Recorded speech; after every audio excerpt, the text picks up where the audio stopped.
Hai,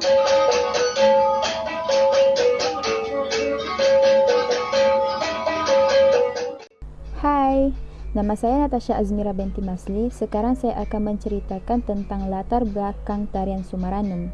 Tarian Sumaranum ini adalah tarian tradisi suku kaum Iranum di negeri Sabah. Tarian ini diciptakan sekitar tahun 1970-an oleh Rahmawati Haji Samad dan Aspiah Bakar.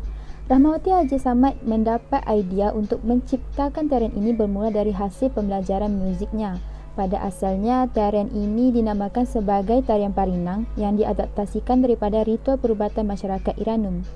Ritual Parinang melibatkan alam nyata dan alam gaib yang melibatkan si pandai iaitu bomoh, pesakit dan para pemain muzik. Kita beralih kepada seterusnya. Saya Muhammad Syahidil bin Musa. Saya akan meneruskan pembentangan ini. Ianya mempunyai sejarah dan kita akan menumpukan kepada sejarahnya iaitu si panai. Dan si panai ini dalam sebuah ritual iaitu pengalai akan menyeru makhluk halus dan akan dirasuk oleh makhluk tersebut.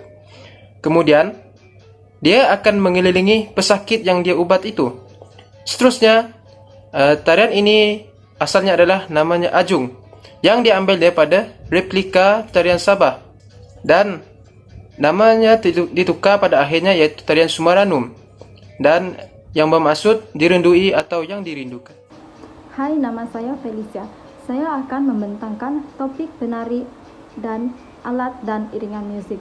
Bagi topik penari, tarian ini biasanya ditarikan oleh suku kaum Iranun yang mana terdiri daripada dua pasangan lelaki dan dua pasangan perempuan. Mereka akan memakai baju suku tradisional mereka. Selalunya, tarian ini ditarikan dengan berpasangan, yaitu lelaki dan perempuan. Bagi topik alat dan iringan musik pula, tari ini selalu ditarikan dengan iringan musik yang tersendiri. Terdapat banyak alat-alat musik tradisional yang digunakan dalam tarian ini, tetapi terdapat 4 jenis alat musik yang sering digunakan, yaitu agung ataupun dikenali sebagai gong, bebendir, debak, dan kulintangan. Seterusnya, saya akan serahkan topik yang seterusnya yaitu bentuk ragam dan gerak tari kepada Anis. Hai, nama saya Anis Akilah dan saya akan membentangkan tentang bentuk ragam dan gerak tarian Sumaranum. Tarian ini boleh ditarikan dengan dua bentuk iaitu pergelangan tangan sama ada digenggam atau tidak digenggam. Ada 6 jenis gerakan dalam tarian Sumaranum ini iaitu disayut, kinasadan, limasa kebabaan, mati burun dan tindak agu paguntut. Dalam ritual Parinang ini, si panai ada melakukan gerakan ritualnya. Gerakan-gerakan yang dilakukan oleh si panai sepanjang ritual itulah yang diadaptasikan menjadi gerakan tarian Sumaranum. Seterusnya akan disambung oleh Priscilla Fiona. Nama saya Priscilla Fiona Sued dan saya akan membentangkan dengan lanjut gerak-gerak tari yang telah dibentangkan oleh Anis Akilah. Gerakan yang pertama adalah gerakan disayup di mana sebelah tangan diletakkan di pinggang dan sebelah lagi diayunkan. Yang kedua adalah gerakan kinasadan di mana kedua-dua tangan diletakkan di bahagian pinggang.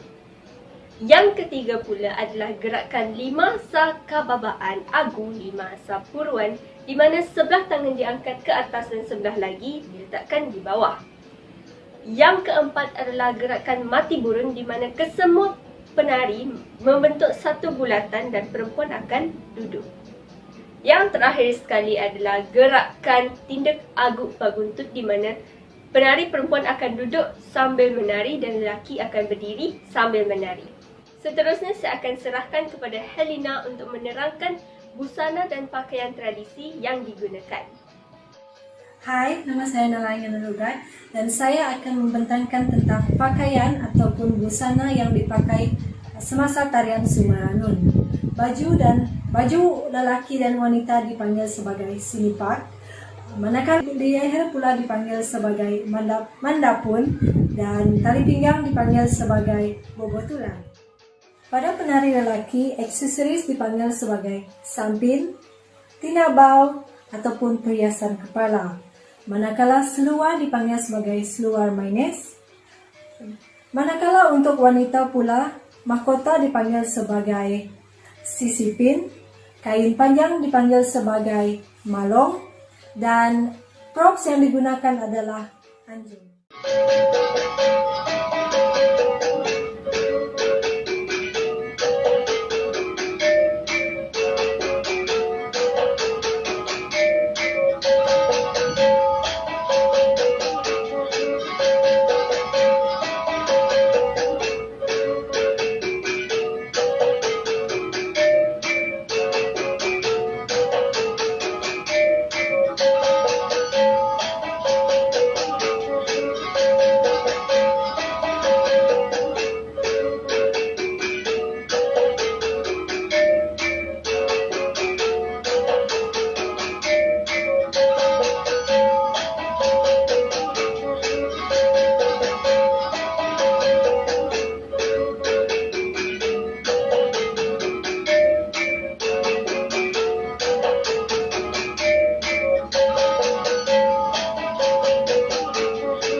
Hai, bersama saya Anis Akila dan selamat kembali ke YouTube channel saya.